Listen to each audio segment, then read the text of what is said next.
Allow me to extend a warm welcome to all the viewers on the internet and around the world.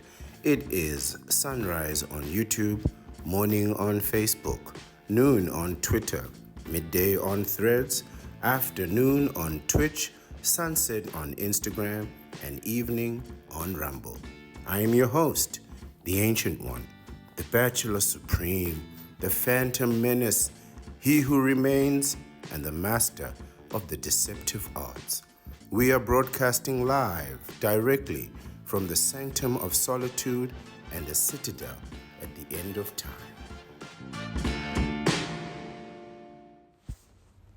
Sun Tzu says, prohibit the taking of omens and do away with superstitious doubts. Then, until death itself comes, no calamity need be feared. Good evening, everyone.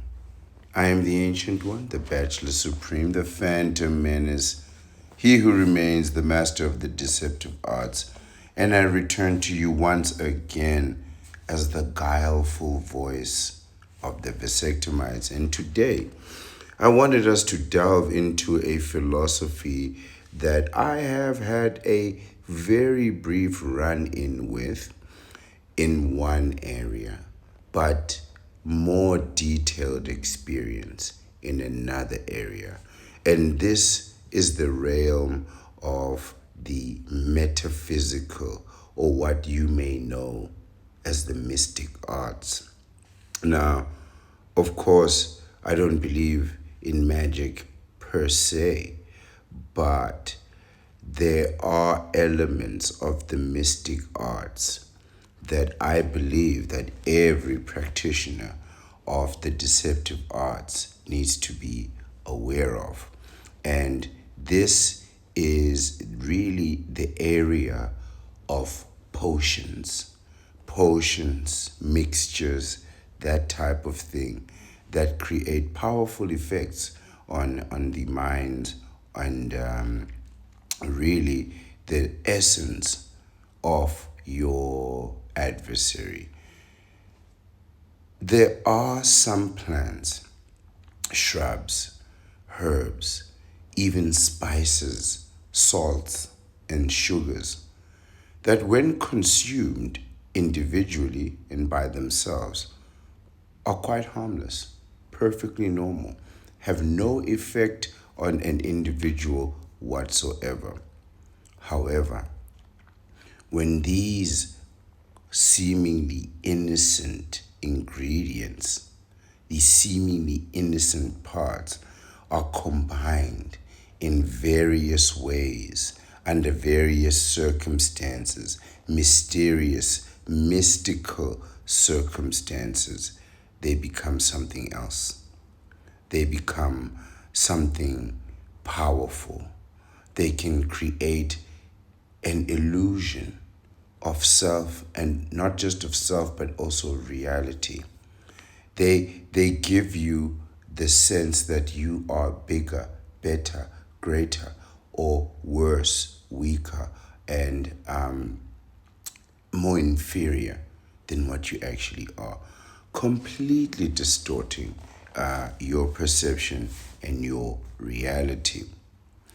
And they create a powerful effect in not just the mind, but what is believed to be the metaphysical essence of a person. What some believers of the mystic arts call the soul. They believe that there are three elements of an individual. There is the mind, the thinking part. There is the body, the physical part. And then they believe there is the essence of a person, the soul, the everlasting part of a person. Looking at these ingredients, for instance, let's take a few harmful mixtures, for example. If you take yeast, sugar, and grapes, combine them under certain circumstances, wait for a certain period of time. This mixture will, not in a very long time, but in a very short time, it will give you an alcohol or a wine. Guaranteed. Absolutely guaranteed. Yeast, sugar, grapes. You get wine. Then there are, you can make, you could practically do it with water, apparently. I don't know. I don't know. They say you could take water, yeast, and sugar, combine it, and thereby turning water literally into wine. It's really not that difficult. I don't know why people make such a big deal out of that water into wine thing. Anyone can do it.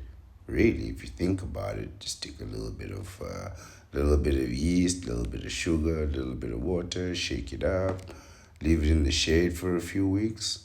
Bob's your uncle. I always wondered why mystical people make such a big deal out of that water into wine thing. I could never get it. I could never get it. I mean, you could do it right now in your own kitchen. It's really not that big a deal. Next, they're gonna call swimming walking on water. These people. You go for a nice swim and then make a little bit of something to drink, and there you are. Suddenly, you're a messiah. This is the effect. This is the type of effect that combining certain things can have on people. You could take some yeast, some sugar, some water, combine it, give it to people to drink, and become a messiah. Suddenly you are larger than life. This is the power of potions in the mystic arts. Something that, as a practitioner of the deceptive arts, I suggest you come to understand the power of these things. It's more than just creating a psychological effect, getting people inebriated and that kind of thing. It can create the illusion that you are something of a messiah. Simple combination of things. Then there are other things. Burning bushes, plants. There are symbols of burning bushes where people would burn trees and other plants in mass, creating mass hysteria, right? Where it would even appear that oceans are parting, those kinds of things that the celestial world is moving, or because you've consumed a particular plant that has a particular psychedelic effect on your mind, creating all kinds of distortions and illusions. People document them, and they form an element of the mystic arts, right? Then there are those plants that need to be just removed from their tree, left to dry, and then in their dried state, the potency, the process of drying it out, removes the moisture and concentrates the potency. When the plant realizes that it's no longer getting nutrients, it starts to wither certain plants, and in the process of withering, some elements and chemicals are transformed into their psychedelic parts. So once this plant has been dried, you merely need to consume it or a certain amount of it, thereby inducing tremendous psychological effects. So there are different potions, right? There are ones that are liquefied. There are those that come in forms of gases, and there are those that are then consumed orally or sublingually, right? Now, some plants, once consumed, they can create a lasting, holistic, transformative change in a person. But the real question is, what do you change into? This is the whole Jekyll and Hyde. This is when you consume this thing and it opens you up to a whole new character, a whole new personality.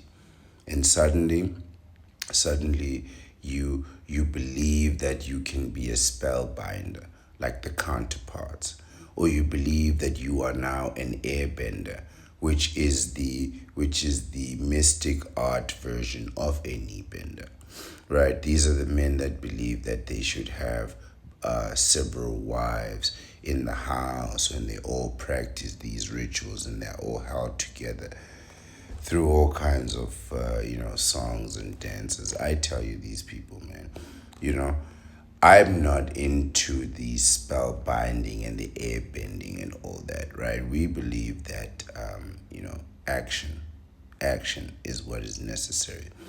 And when it comes to the mystic arts, there is an action part of it which you really need to be aware of, right? It's not just the air bending and the spell binding.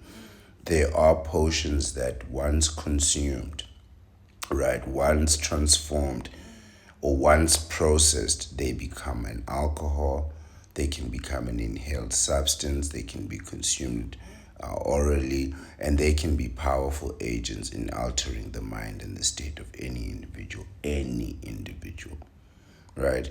And these effects, of course, they may differ from person to person and also based on how much you consume and how often.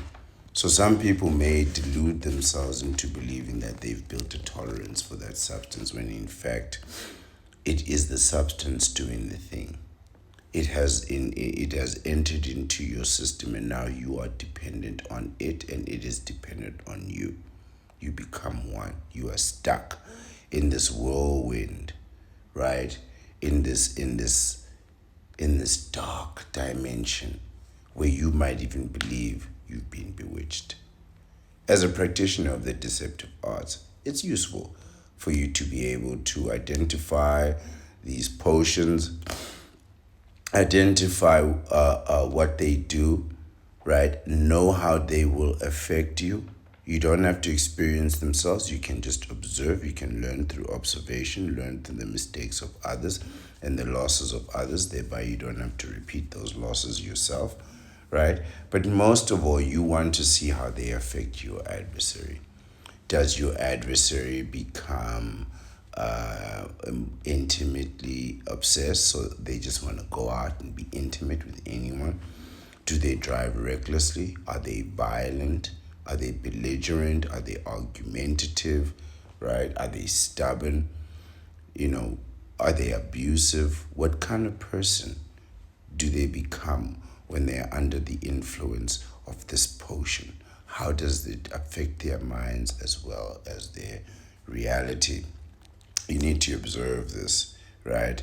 And how often and how much you observe this is entirely up to you. You don't really need to spend too much time doing this, because part of the problem is twofold. One, the person realizes that, wait a minute, I'm always consuming this substance, but this person never does. They become suspicious. Two, the other problem is, in order to induce them to consume the substance, you may very well have to consume the substance yourself. So if you are inducing someone to consume the alcohol potion, right, the combination of sugars and waters, you may be induced to drink that too.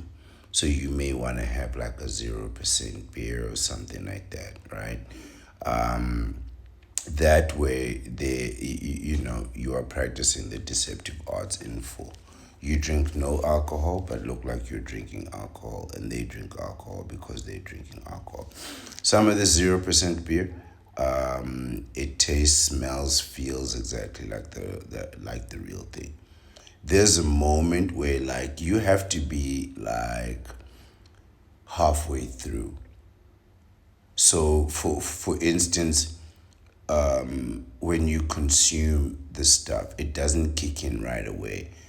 There's like maybe a 35 minute window where you don't actually feel anything. You start to relax even though you're not really consuming anything. And then after like 40 minutes, you start to realize, hey, wait a minute, that last bit isn't there.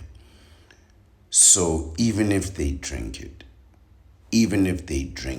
sober, you still have a good 30 minutes before you can be discovered. In that case, you could give them a shot or something like that to make up for the deficit somehow. I don't know, but you have options. You got 30 minutes. Think quick, right? But in my opinion, it is always wise to never drink these potions yourself, right? Unless you suffer you want to suffer the fate that you want your adversary to have, unless you want to have that fate befallen you. I don't suggest that you consume any of these things. I suggest you find a deceptive alternative. I really like, as a person who doesn't consume alcohol, but understands that there are only certain places, like you really wouldn't go to a pub or a public, what is known as a public house, at least in the ancient times. It was known as a public house where anyone could walk in. You don't want to go into a pub or a bar and order a cup of tea. That is tremendously suspicious. Like, go to a coffee shop for that, right? So you do want to be able to go in at least, before, and then inquire, do you have 0%? What brand do you have? Do you serve it in a glass? Because you don't want them bringing this thing up that says 0%, right? So you want them to bring it up in a glass, foamy, and all kinds of things. And they can do that for you. They really can do that for you. Tip well. Tip very well, right? The potion of the mind is really as far as I go, right? These substances of the mind and how they affect people is really as far as I go in my studies of the mystic arts. Now, I try to be very familiar with trends, especially when it comes to 0% alcohol. So if I go to a country, I want to know what kind of options they have, what kind of brands they have, so I can just call those brands out. Do you have this brand? Do you have that brand? Yeah, can I have it in a glass? Right? So instead of just calling, what zero do you have? No, no, no. You want to know, have at least an idea, right? Google it. Go on the internet and Google it. They'll tell you everything, right? It's the information that matters, not how you get it, right? This is really as far as I go, by the way, right? So I have my system. It may or may not work. It may or may not be successful. What I do know, though, is that I don't want to be the one having consumed the substance, even if I'm discovered. Even if that person is 3 drinks in, and then he discovers that, wait a minute, you're not consuming what I'm consuming. By that time, it's too late, right? It's really, really, really too late. So, I mean, I don't dive much further into the mystic arts beyond the powerful potions and what they can do to my adversaries. I trust these potions. I trust them because they work. The spell binding that that the knee benders and counterparts believe. The counterparts believe in conjurings, right? The conjurings, the spell binding of the counterparts.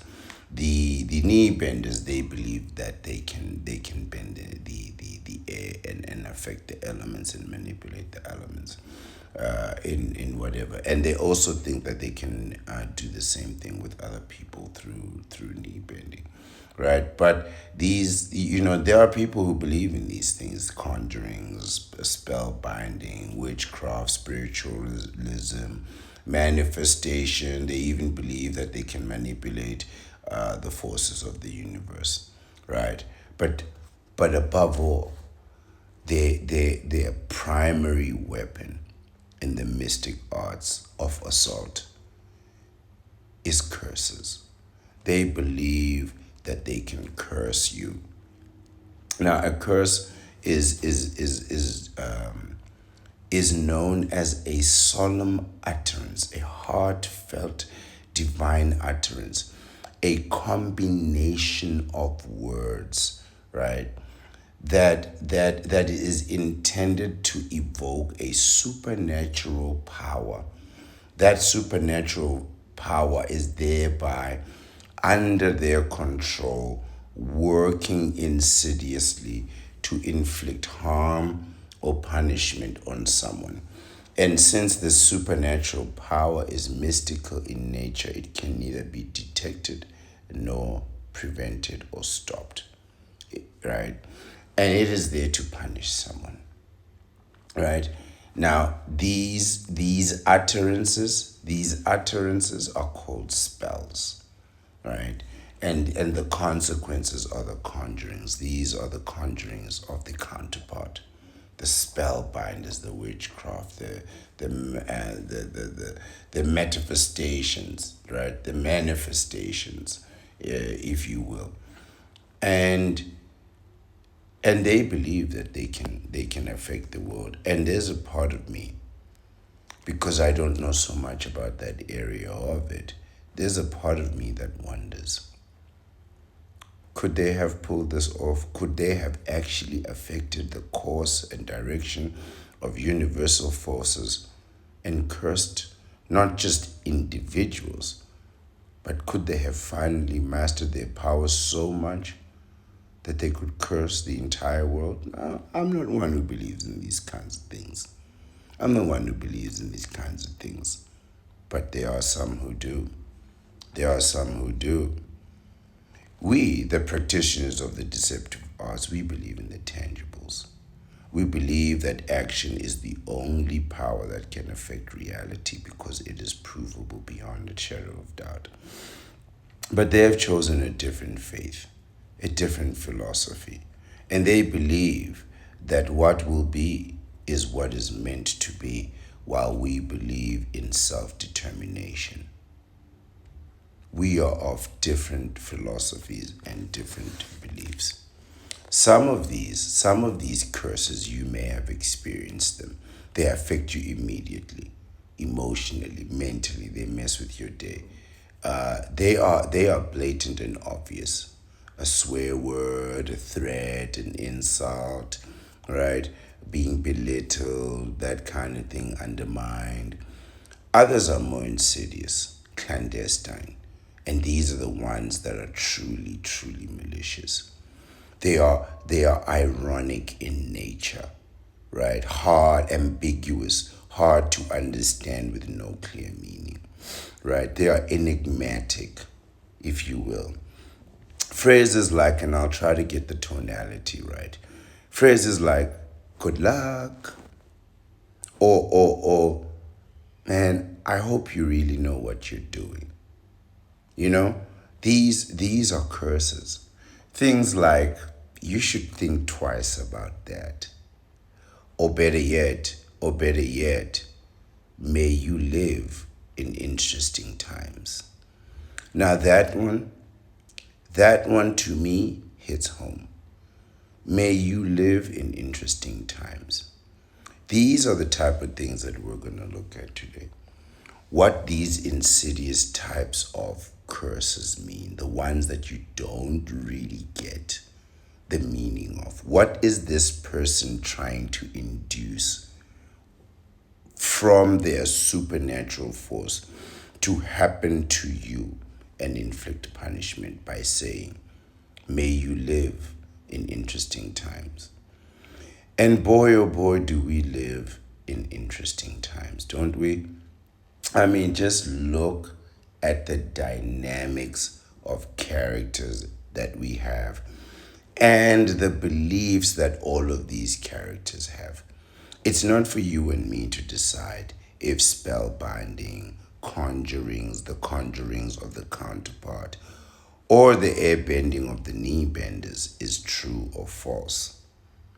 But they do. They believe. It's not for us to believe. It's not for us to decide, but it is for them, and they believe. Just look at the dynamics that we have today.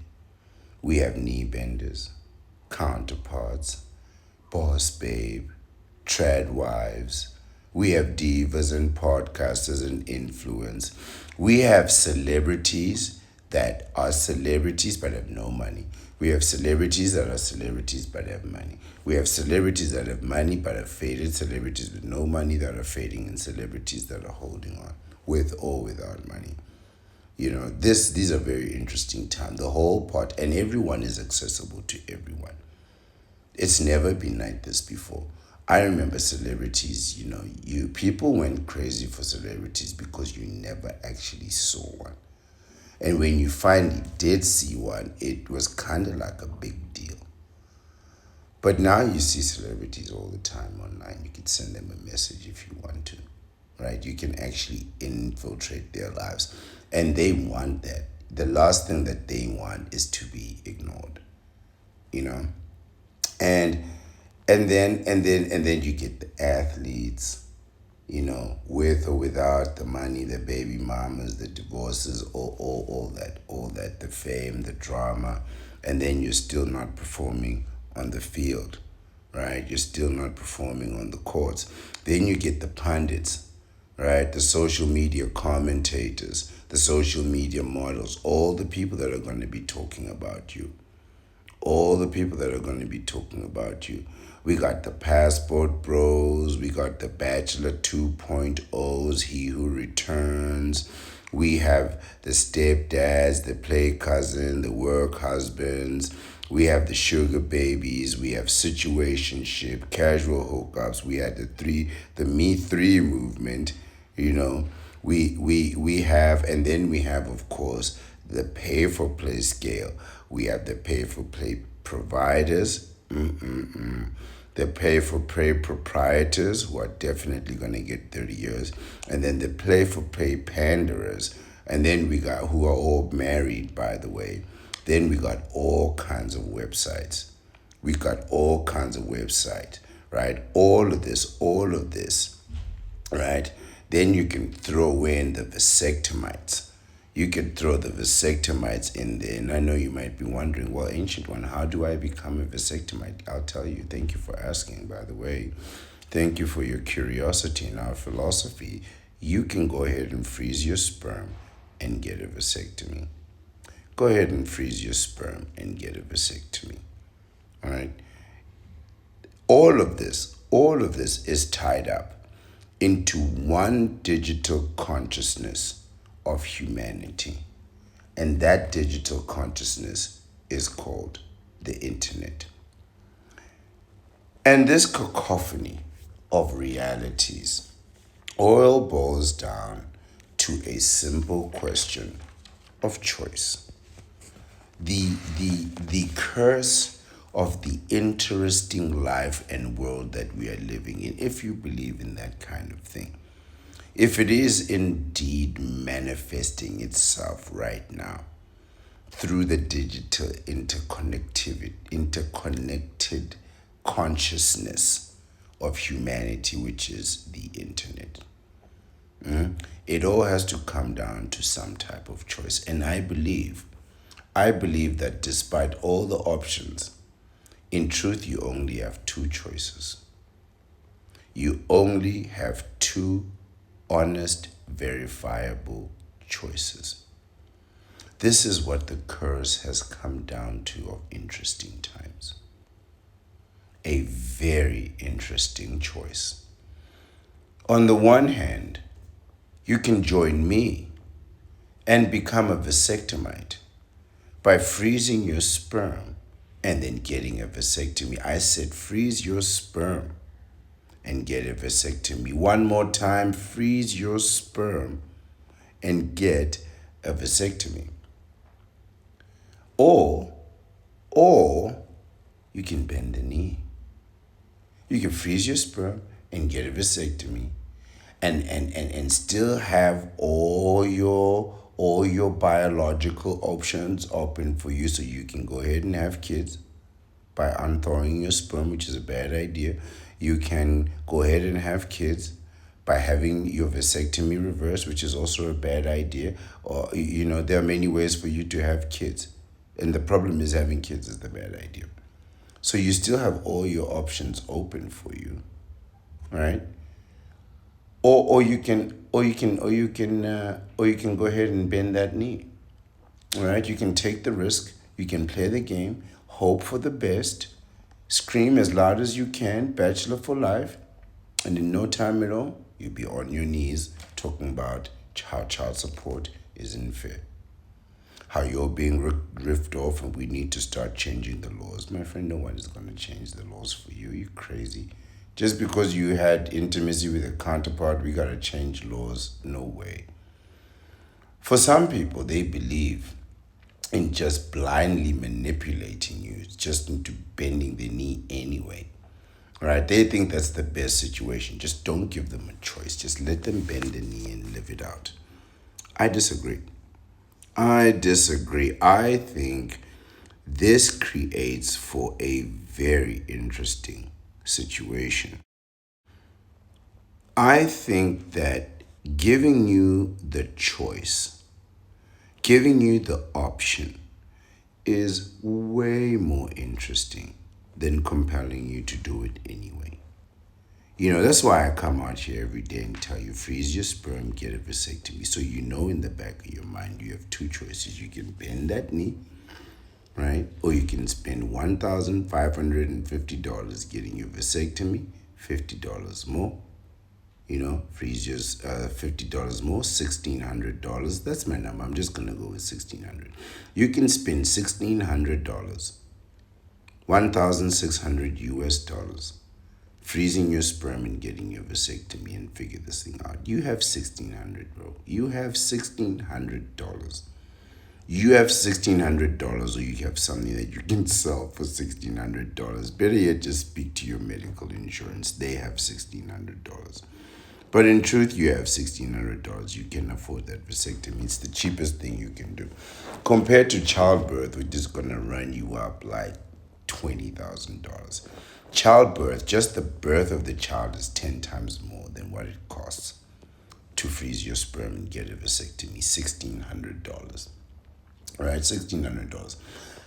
Honestly, you might be thinking that I'm forcing the issue on you. No, no, no, no, no. I just want to make sure that this number 1,600, and I'm going to stick to 1,600 because it's easier to remember and say, rather than having to say $1,550 or 1,550. 1,550 doesn't make no sense. 1,600, 1600. That's our number to become a vasectomite, to freeze your sperm and get a vasectomy. So 1,600, do both. You can spend 1,600, or you can go see what the cost of having a kid is. And you can see that cost experiencing it in real life. And I hope you do. I really hope you do. I could care less what you decide, to be honest with you. But it is interesting, isn't it? On the one hand, you could be liberated and free. But on the other hand, you could be in the dark dimension. As a vasectomite, just remember this. If you freeze your sperm, you get a vasectomy, you can still have kids, you can still have the vasectomy reversed. But if you bend that knee, and I mean, there are different ways to bend the knee. You could get somebody inseminated and you're in it. 18 years child support, 21 years child raising. You can get married and you're still in it for 18 to 21. I'm telling you, either way, you're in it for 18 to 21. You and that woman are in it for 18 to 21. The question is, how long of that 18 to 21 years are you going to be married? Are you going to be married 18 to 21 years in full? Are you going to be married to longer than that or shorter than that? But the number is 18 to 21. 21 years is actually what an adult is when a person is considered an adult in some countries. So even if you get off child support at 18, it's still 21 years of child raising. You got to put that person through college. And if you start them off in college at 18 and they don't finish by 21, that means you're in it. That's overtime. That's double overtime. That's double overtime. 18, that's child support. That's what we call child's play. 21, that's overtime. Over 21, that child going to graduate 24, 25, 26 years old, 26 years old, master's degree. That's double, triple overtime. You are going to pay. You are going to pay. You are in it for 21 years, guaranteed daily hard labor. It's your choice, or you can freeze your sperm and get a vasectomy. For me, this dynamic is very interesting. This dynamic is very, very interesting. Knowing you have the choice and then watching you decide what to do. Knowing that it's time sensitive also, right? So you don't have like forever to choose. You got a date on Tuesday, you got a date on Saturday, you got a date in sometime in your life, you're gonna go on a date. You're gonna go on a date with somebody. That person that you're gonna go on a date with, they're gonna get inseminated and pregnant. Maybe on that date, maybe on another date. But eventually you keep dating them, that's where you're going. This is a great choice. You don't even have to marry them. You don't even have to marry them to be stuck with them for 21 years. This is a fantastic dynamic. For me, it's a very nice dynamic. You can get a vasectomy or you could be in it for 21 years hard labor. What are you going to do? What are you going to do? 1600. 1600. That's the choice. Right? Now, again, I'm not a believer in the conjurings and spell bindings of the counterpart or the air bending of the knee benders, which is what they claim to be able to do, you know.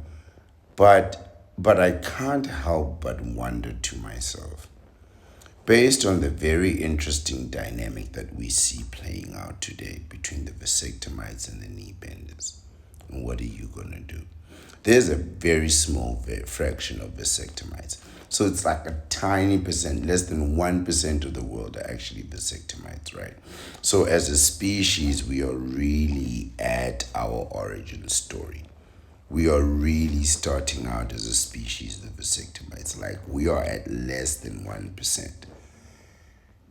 There's a possibility, just like any species that is in its infancy, that we might not even make it to our maturity.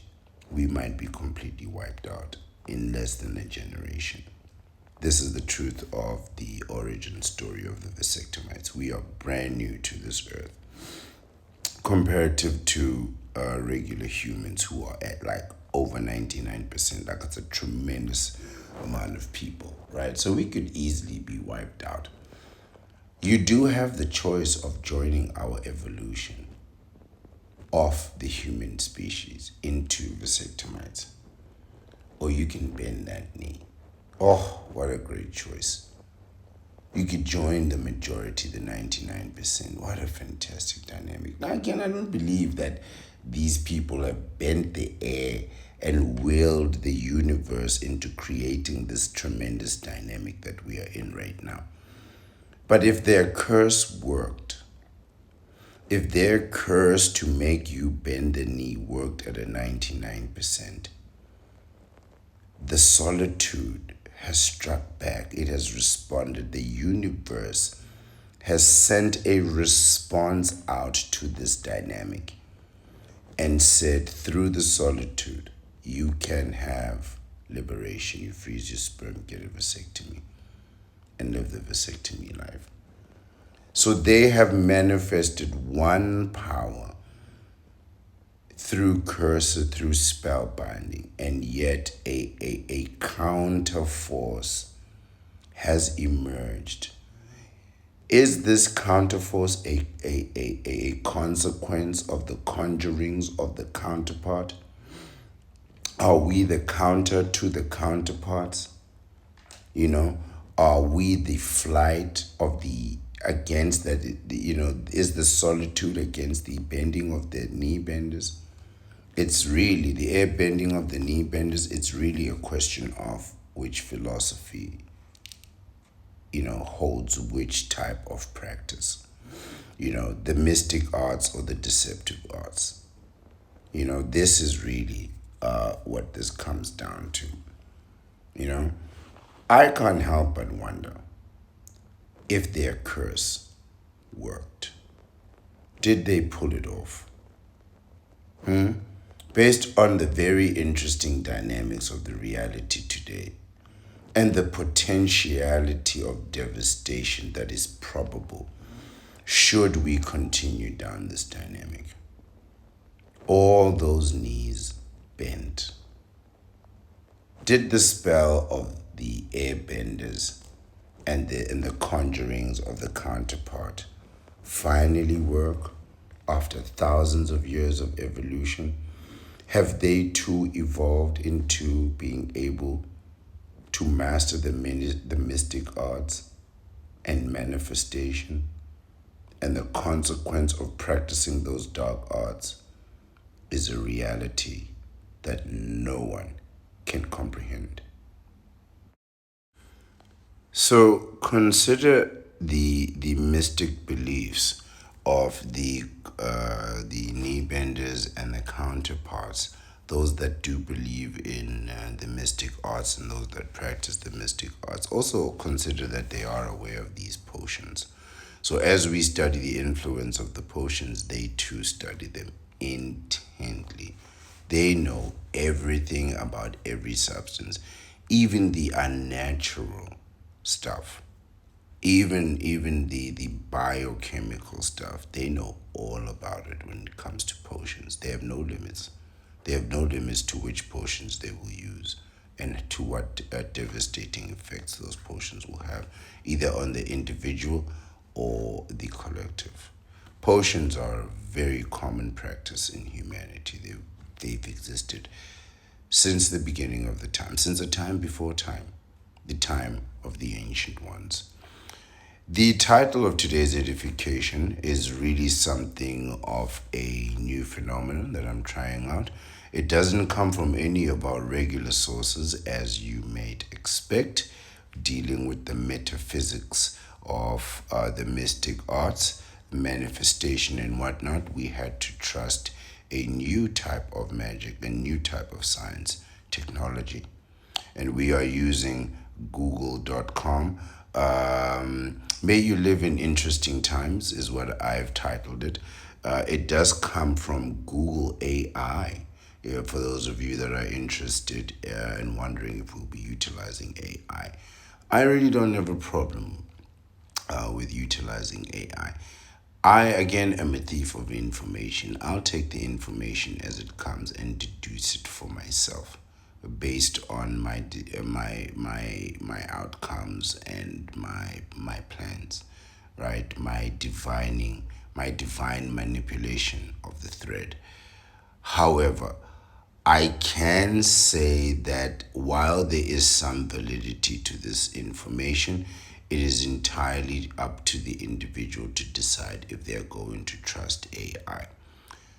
The reason and the course, the mystical unfamiliar course which I had to travel to acquire this information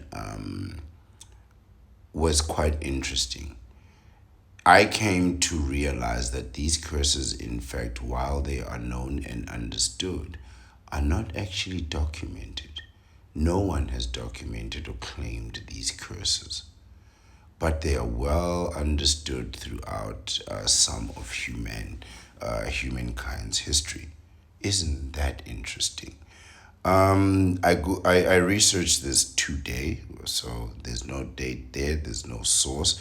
It's just Google AI, and of course it comes from the website www.google.com.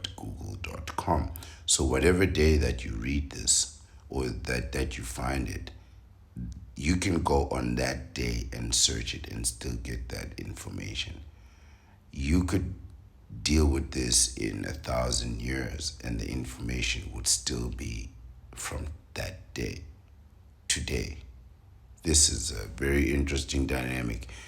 We have already entered the mystic arts, the metaphysical world. Nothing that you think is as it seems. It is a twilight world. It truly is. As we've already begun, we really cannot grasp these concepts. They are already behaving like a vapor, trying to elude us. But we will illuminate the darkness today. May you live in interesting times, the most famous of so called curses. This phrase wishes a life of upheaval and turmoil rather than peace and tranquility. Isn't that the times that we are living in right now? Upheaval, turmoil, with no peace and no tranquility. That's what I call the romance wars. There is a mystical element to this, what's happening here. And there is an essence to it which is worth ignoring, but then there is a curiosity to looking at the minds of the people when they say they have mental illness. Is this an illness of the conjuring of the minds, of the manifestations, the spell binding, the air binding of the knee benders and counterparts? Or is it a consequence of potions and the severity of those potions? We are truly in the mystic arts. And here, upheaval and turmoil are just regular occurrences. May you live in interesting times is a saying that functions as a curse, not a blessing, because it implies turmoil, upheaval, and difficulty. While often attributed as an ancient Chinese curse, this is not a Chinese curse, this is a human curse. Its origin is likely within the English-speaking world and was popularized by figures like Robert F. Kennedy in the 20th century. This thing has deep history into humanity. Mystical origins from Asia, associations with European languages like English, and then functioning in the far west in the Americas. The curse, the spell binding of the counterpart, the air bending of the knee benders. Once they unleashed the so-called curse onto humanity, they couldn't return it. It has been spreading for centuries. We don't even know where it comes from. The only reference to it, I mean, you have to use AI, sophisticated intelligence, to source this out. And the best information that you could get from these mystic arts is that somebody used this curse in the 20th century and popularized it. They just spread it everywhere across humanity. Isn't that just troubling? Isn't that just troubling? And now it's out there, and you can see it, you can sense it, but you can't find the source of it. You really cannot find the source of it. AI can only reference where it was used, but it cannot even tell you where it came from. This is what happens when you open Pandora's box.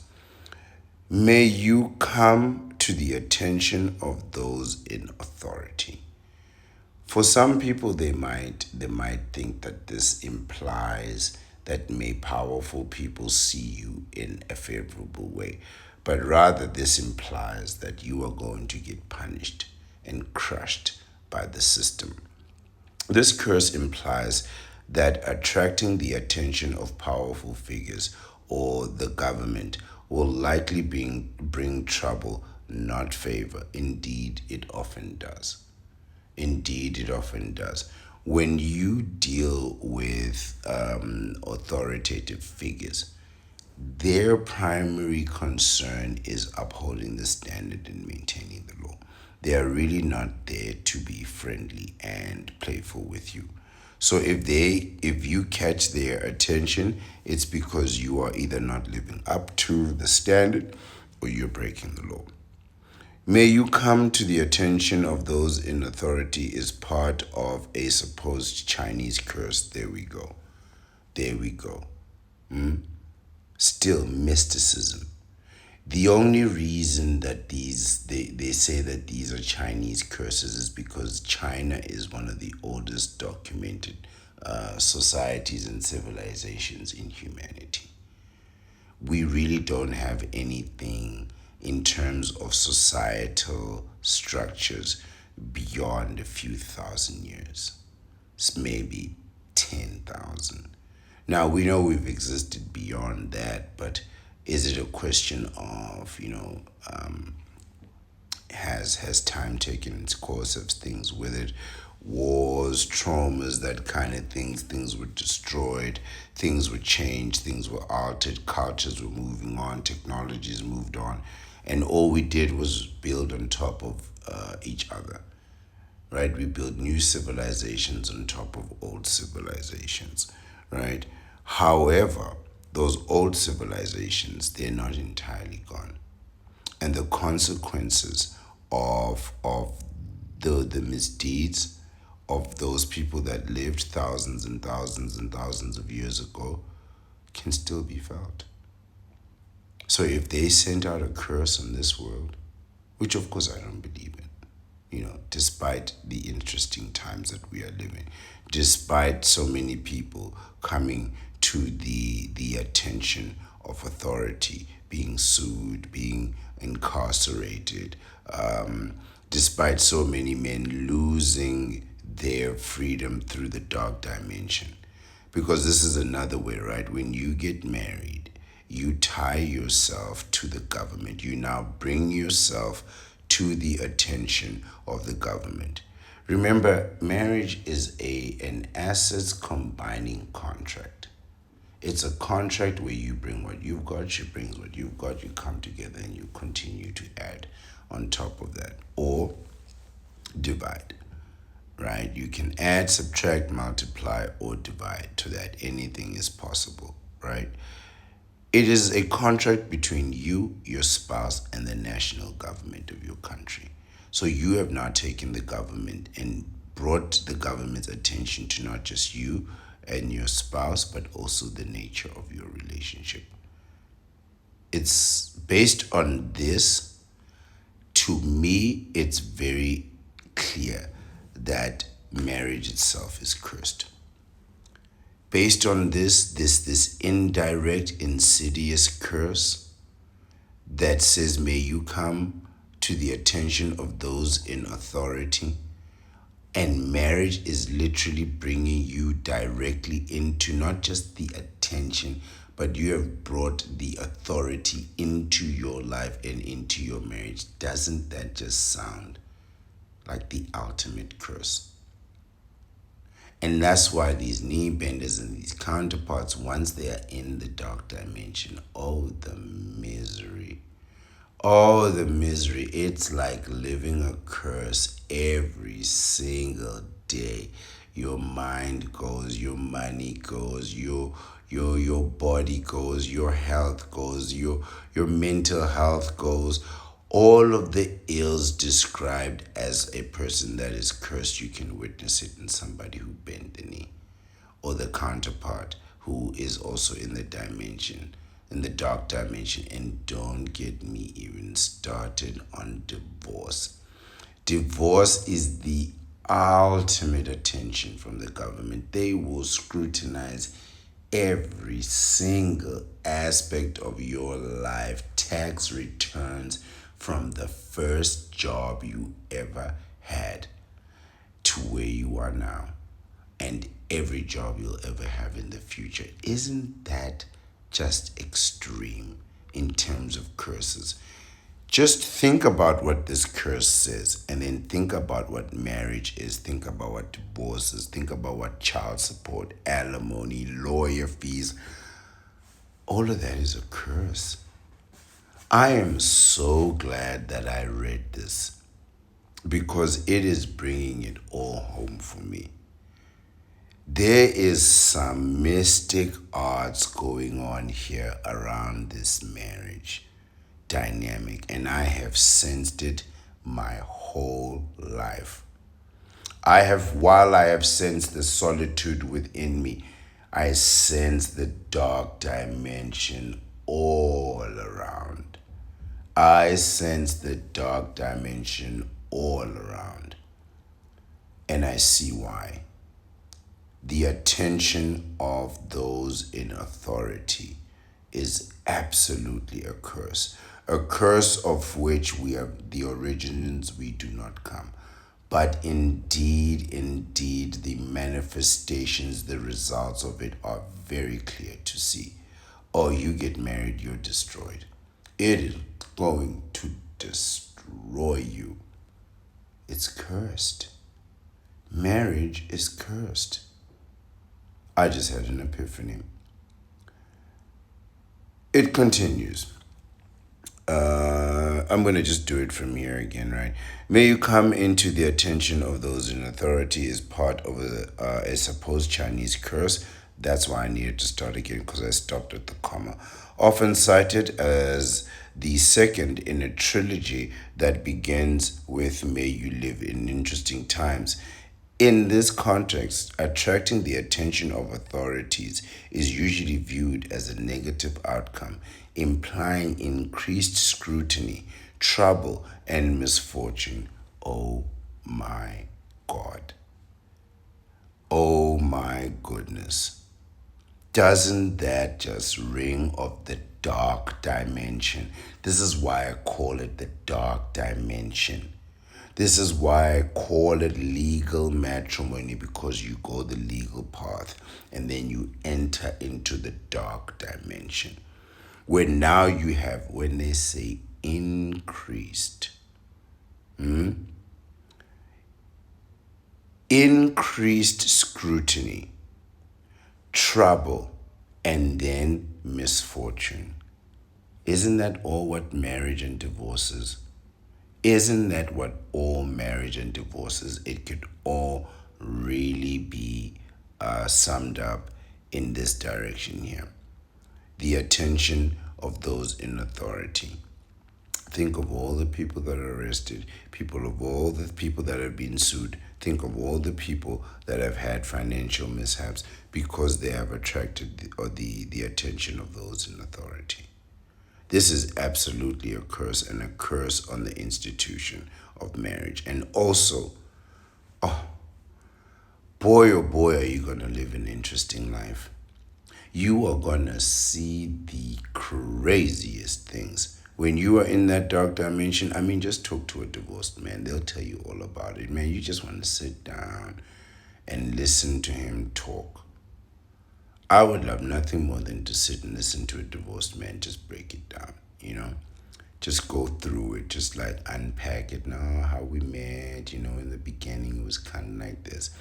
This is why these videos are so cathartic for divorced men. Like, they really get to unpack what happened and like put like and categorize it, into like a meaningful way of expression. But effectively, when you're in the dark dimension, there's no meaningful expression. It's just trouble all the way through. And I'm telling you right now, if you thought that there was something wrong with marriage, as I have, in your solitude is speaking from within you, and you feel like this whole thing is a problem, it's cursed. I said it was a bad invention. Perhaps it was a poor choice of words. Perhaps the truth is that the institution is cursed, bringing increased scrutiny, trouble, and misfortune. The negative connotation is that the intention is for the recipient, the intention is for the recipient to be noticed for bad reasons, such as getting into trouble or facing unwanted consequences. There you go.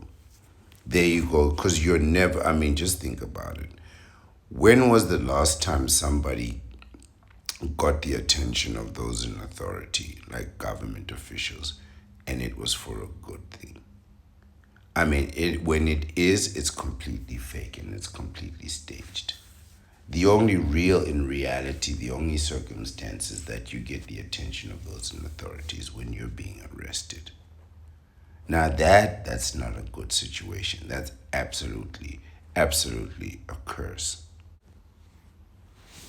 I have to be honest now that I'm reading into this.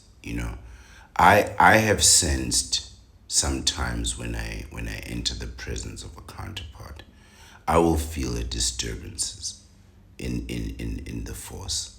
What they call a disturbance in the force, what we call a shaking of the solitude, right? A shaking of the solitude, because solitude implies it's solid, and if it shakes and shimmers, you can instantly sense the conjurings of the counterpart, or the air bending of the knee bender as they benderize, trying to manifest a reality, trying to use the dark forces, the elements of the dark dimension to create an existence, an unfathomable, insidious, dark existence. That's why they end up being paid for play panderers, funding an entire industry of online adult consumption. Only plans. I said only plans. That kind of thing. Billions and billions of dollars. That's them trying to benderize, trying to bend the air, trying to weave a web while we use the divine manipulation, while we manipulate the thread. We use the divine manipulation of the thread, the deceptive arts, while they try to weave a web. May you find what you are looking for, or may you get what you wish for. A variation of this is be careful what you wish for. You ever heard people say, be careful what you wish for? Or I hope you know what you want. I hope you get what you're really looking for. I once heard someone say I think it was in a movie or a play or something like that, a very well scripted production. Somebody once said something to the effect, they asked, do you know what happens to people who go looking for trouble? And a young man responds, he says, what? And the older, wiser man looks at him and he says, they find it. People who look for trouble, they always find it. And if you go out there looking for love, if you go out there looking for desire, if you go out there looking for affection, you're going to find it. And I hope you'd get exactly what you're looking for. Because now you're heading straight into the dark dimension willingly. Because I'm telling you, listen, man, you have a choice. And I'm giving you the choice. You can freeze your sperm and get a vasectomy. You can freeze your sperm and get a vasectomy. Or you're going to bend that knee. My friend, be careful what you wish for. This is a variation of the classic proverb, be careful what you wish for, suggesting that having all your dreams come true might not bring you happiness. Yes, there's also one that says, may all your dreams come true, right? For both, may you find what you're looking for, and may you get what you wish for. Are well-wishing phrases, but they differ in nuance. The former,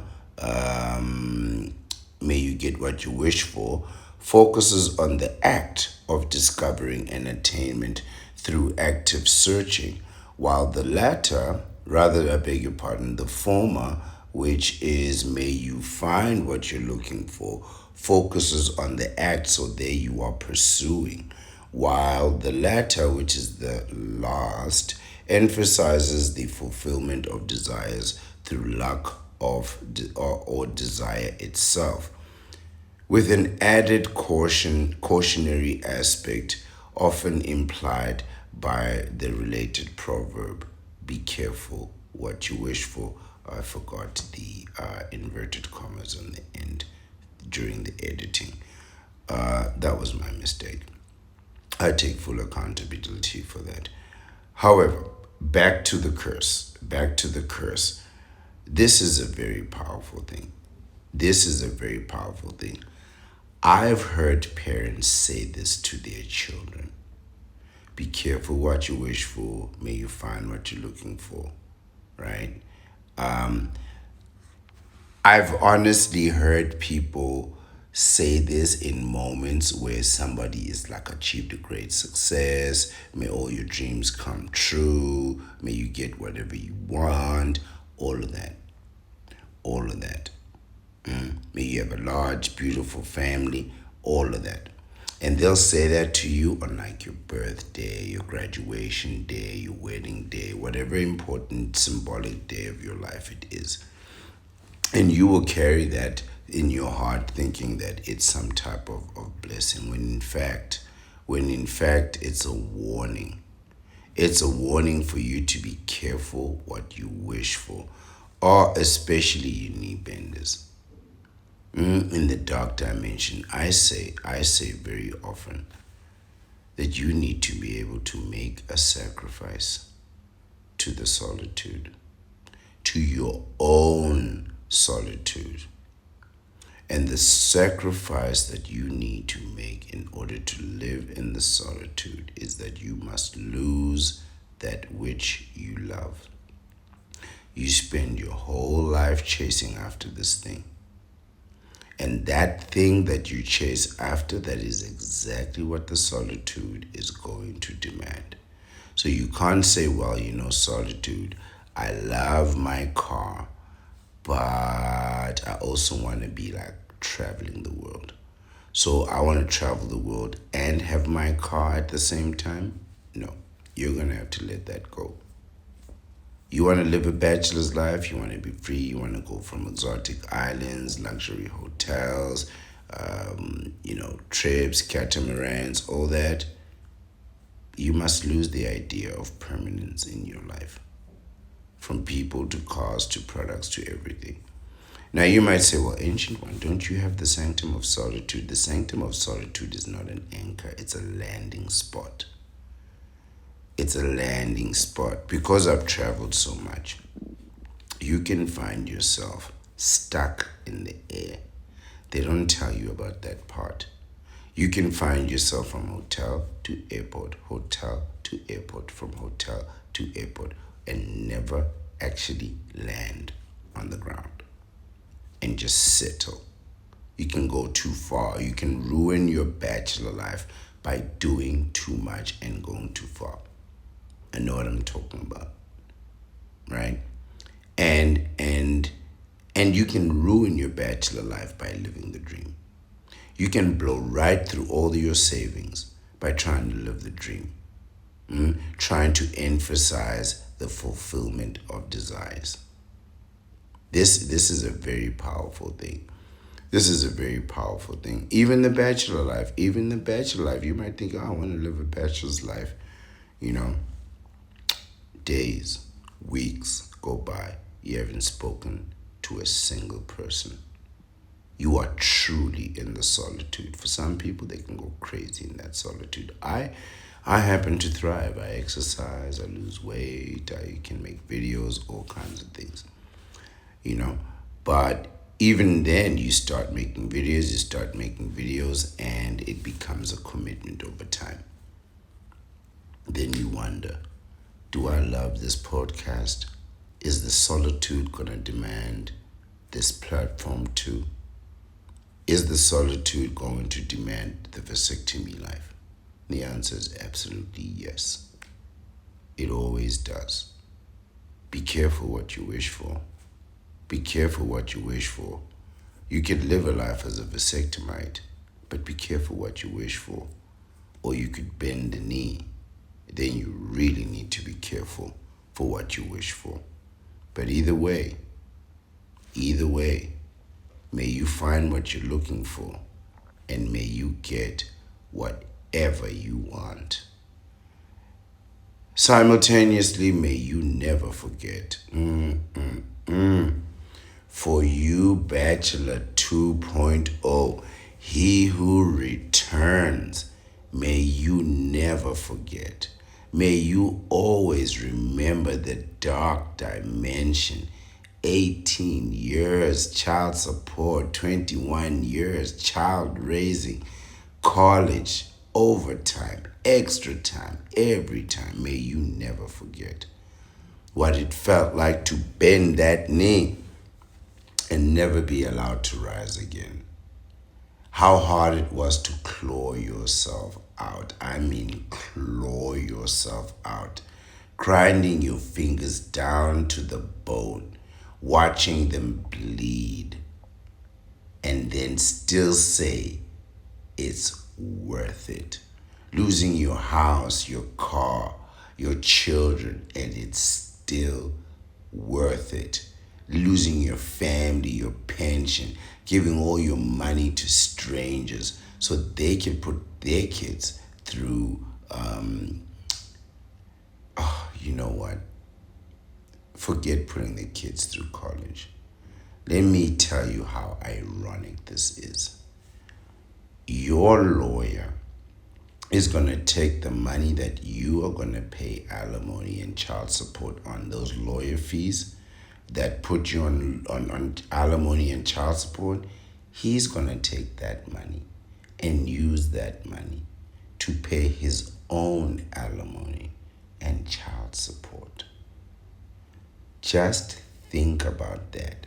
While you're paying for alimony and child support, your lawyer who's supposed to be defending you, he's also paying alimony and child support. Isn't that just ironic? This is the true depth. This is the true depth of the dark dimension. You have no idea how deep this thing goes. Even your lawyer, the person that you think is going to pull you out of this, he's in that same situation with you himself. Isn't that just ironic? Both you and your lawyer gotta pay alimony and child support. How exciting. Isn't this really interesting?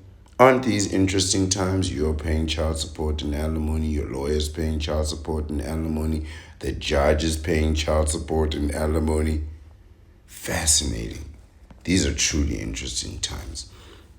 And I hope none of you forget. You, that judge, the lawyer, your counterpart, and your kids. May you remember the nonsensical decision that you made by getting married. What the hell were you thinking? What were you thinking when you bent that knee and took out that diamond ring and gave it to that counterpart? Are you out of your mind? Madness. Madness is what it is, and I hope you remember. I hope you wake up in the middle of the night just seething with anger at your own incompetence because you did it to yourself. Remember that. If you're hoping for sympathy from the Ancient One, I want you to know that you're not getting it. Because you have the choice even right now. You can go freeze your sperm and get a vasectomy. Freeze your sperm and get a vasectomy first, then come back and tell me about the dark dimension, and I'll sit and listen to you with empathy. And then we'll both say, oh, thank God, it's over now. But if you still don't freeze your sperm and get a vasectomy, and then you go back and date again, hoping for a different outcome, may you never forget. May you never forget. When you're sitting on that date, I hope the memory of the dark dimension hits you. That you just pay for the date, pay the girl for her time, and leave. And just leave and remember. Remember the dark dimension. The idea of a curse to never forget does not have a direct historical parallel, but may be a modern invention referencing the torment of inescapable memories. Oh, this AI writes brilliantly. The torment of inescapable memories, just the suffering and the misery, just having those arguments for hours over teaspoons and loading the washer and folding those towels. I hope they take you to the ringer just because you didn't fold those towels in the right size. You did the right shape, you did the right pattern, but it's not the right size. This is fantastic.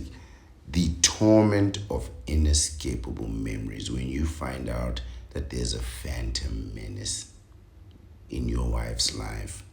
She's been visiting the Ancient One, listening to him read articles all day long. Saying, oh, Ancient One, you read so good. You're so educated. You read so good, Ancient One. Telling me, oh, Ancient One, you pronounce words like invention and inescapable memories. You find out there's a phantom menace. Oh, that memory, let me tell you something. As a married man, who I've never been married, but I'm telling you the truth. For married men, the worst thing is finding out that their wife is cheating on them. The worst thing for many reasons. First of all, he's stuck in an intimacy-less relationship. He's paying bills. He's doing everything. And then she lies to him and makes him a fool. Like it's one thing to pay somebody's bills and they're ungrateful. It's another for them to make you a fool. You feed her, you clothe her, you house her, you buy a car. The car that she fought so long for you to buy, you finally bought her that car, and then she uses that car to have an affair while you're still paying it. And you're still paying it off. You got a 6 year you got a 6 year deal with the bank to pay off this car and a 25-year deal to pay off the house that she was having the affair in. You literally funded your own demise, you cuckold. By the way, that's what a cuckold is. It's not a word that I say, maliciously. It's defined as a man who knows his wife is being intimate with other people and still stays. By the way, there's a cure for cuckoldry. All you have to do is leave her. Leave her and never speak to her again. You take her back, guess what you are? This is part of the reason why I never take my exes back. Because you take her back and you know she's been intimate with another man, guess what you are? For me, no, I'm not going down that path. There's no way I would make myself into such a thing. Knowing a man who knows that he's a fool and capitulates. No. I know I'm a fool, but I'm not gonna capitulate, right? So you're gonna have to like convince me that I'm a fool. I know it, but I don't know it. Just think about that. The torment of inescapable memories. Oh, I love that phrase. Authentic Chinese proverbs, however, often touch on the theme of remembrance. The phrase "May you never forget" is a powerful and versatile statement with meanings that range from a heartfelt wish to a grim curse, depending on the context. And that's another thing that makes a curse. It's the situation. So they have to wait. These airbenders and these conjurers, man. They have to wait for the moon, the stars, the alignments, the right situation. Hit you with that curse and then it sticks. Because if they don't hit it right, if they don't say the spell, the utterances, the supernatural utterances, the right way, at the right time, they may just trigger blessings from you. You ever seen somebody where you say, that blessing that you gave me when you said, may you get whatever you're looking for, may you get whatever you wish for, may you get whatever you want, right? When you said that, all my dreams started to come true. And then they'll realize, oh snap. I tried to curse them, but what I did was, because the timing wasn't right, the stars were not aligned, I inadvertently blessed them. And now there they are living with my blessings while I'm wallowing in misery. This is how they think. They don't think that, you decided to just buckle down and work hard, doing that overtime, extra time, every time. And finally it paid off. 9-month cycle at a time, no breaks. Overtime, extra time, every time with no break, 90 days at a time. And they'll see you during the break that you're on your 2 weeks break, 20 days ultimately, and they'll think, hey man, this guy's living the dream. But it'll never occur to them that you just work hard. So they'll just wait for the right context to wish a grim curse rather than a heartfelt platitude. It is a strong appeal for something to remain eternally in a person's memory, whether it is a cherished memory or a painful one. That's what it is. A strong appeal for something to remain eternally, in perpetuity, forever. This is what you must understand about these curses, is that they are meant to remain in perpetuity forever. Once a curse in fact is released, it cannot be taken back. Once it is in fact executed, it cannot be returned. All you can do is simply live with the consequences. For you, there's no going back. There's no time travel backwards. And even then, you probably just curse that person again. But if you think about it, based on this analysis, now again, I don't know very much about the mystic arts. I'm a practitioner of the deceptive arts myself, so I, stick very closely to what I know will lead to success, ultimately, right? For us, however, for the practitioners of the mystic arts, you really could not convince them otherwise. Not only that, it's hard for them to be able to look at a world such as it is, chaotic, uncontained, wild, branching out into every type of possible outcome simultaneously, all encompassed into one digital consciousness, interconsciousness of humanity, the internet. How could you look at a situation like marriage and hear it described in these terms as authority, as the attention of those in authority, and realize that the attention of those in authority is in fact in and of itself a curse? And that may very well include the institution of marriage. But it absolutely includes divorce. Divorce is nothing but the scrutiny and attention of those that are in power. So consider that. Consider that when you think about the times that we live in, the interesting times that we live in, right? And how very interesting they are. And not only that, that the fact that you are living in interesting times may very well be the manifestation of a curse.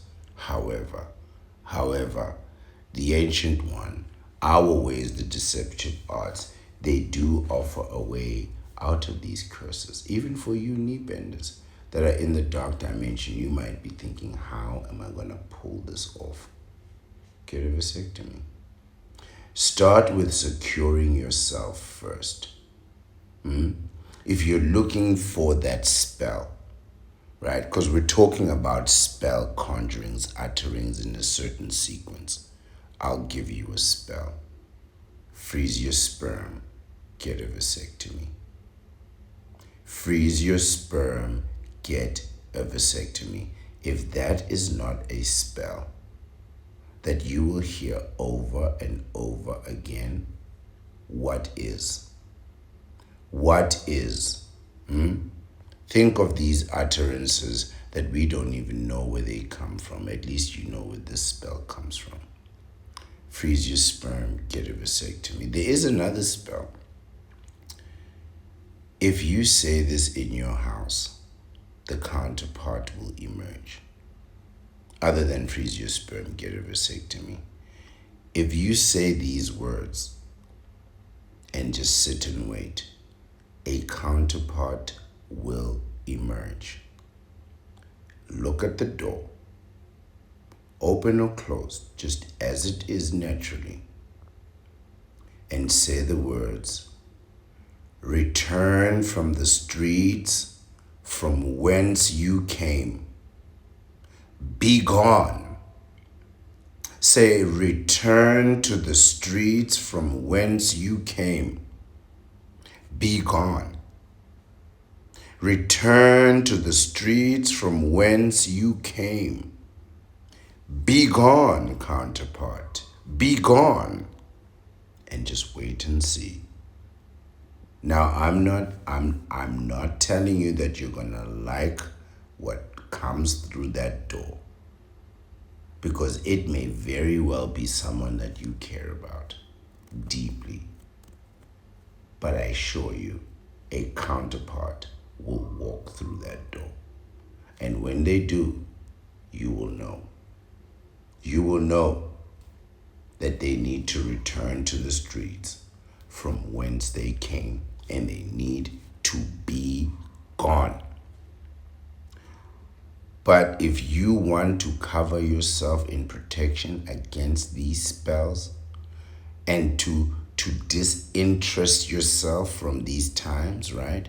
To disentangle, which is another spell type word, because you are entangled in the dark dimension, to disentangle yourself. Of course, I have the spell. Not only that, I have the process.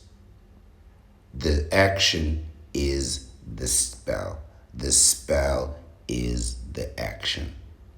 Freeze your sperm, get a vasectomy. Protect yourself, protect your seed, protect your solitude. What do you think all those are? I am the ancient one, the master of the deceptive arts. I practice mysticism to a limited extent, of course. To a limited extent. Only in as far as the deceptive arts permit. Freeze your sperm, get a vasectomy. Protect yourself, protect your seed, protect your solitude. These are words of meaning.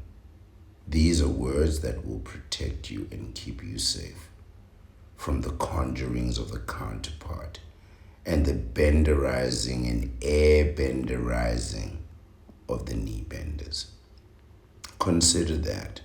Consider that as you move into this world that is nothing less than interesting.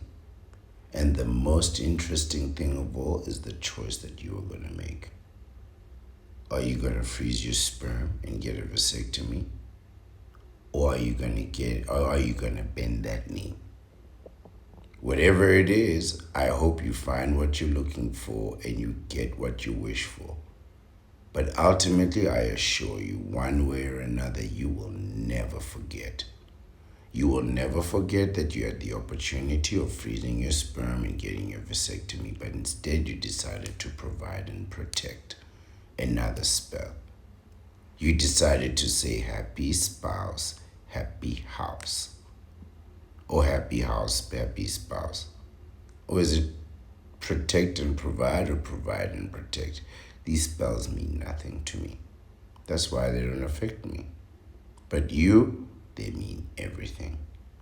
That's why you need to freeze your sperm and get a vasectomy. This is the end of the video, and I hope you've enjoyed it. I appreciate your time and your attention. I always will, and I always do. Please like the video in order to support. Apparently, when you like it, it affects some type of algorithm, and the algorithm spreads your video far and wide. I don't know so much about that. I don't know. But if it works, it works. If it doesn't, it doesn't. We'll only find out if... I don't even know if we will find out, actually. I mean, how do you find out if likes affect your video? You know, they just say these things as people. Yeah, it's going to improve viewership. How? Like, what does it do? Like, does it hit some type of switch that says, increase viewership, this person got a like, and then if it goes, it increases viewership? You people are just making this up. But anyway, if you enjoyed it, you enjoyed it. That, for me, is more than sufficient. Your satisfaction means more to me than this platitude. If I have to be perfectly honest, I'd much rather have your satisfaction than an empty platitude. But perhaps there are moments in life when empty platitudes are better than nothing. All right. Simultaneously, please share this video to somebody who believes in curses, a counterpart who likes metaphysics. Let them know that we, the practitioners of the deceptive arts, we are aware of them. We know your practices. We've always known your practices. We're on to you. And we have just the thing. We have a vasectomy. What do you have?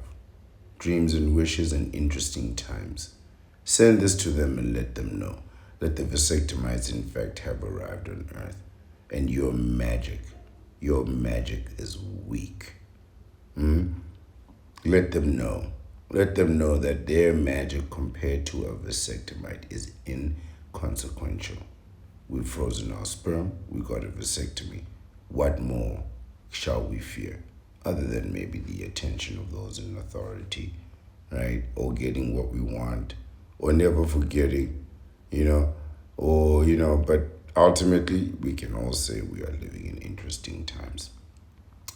If you are so inclined, please leave a comment, and I promise you I will respond as speedily as I can. Sometimes it takes a few hours, depending on the part of the world that you are. So you could respond, and I'll be sleeping, and I'll probably respond when I wake up or something to that effect.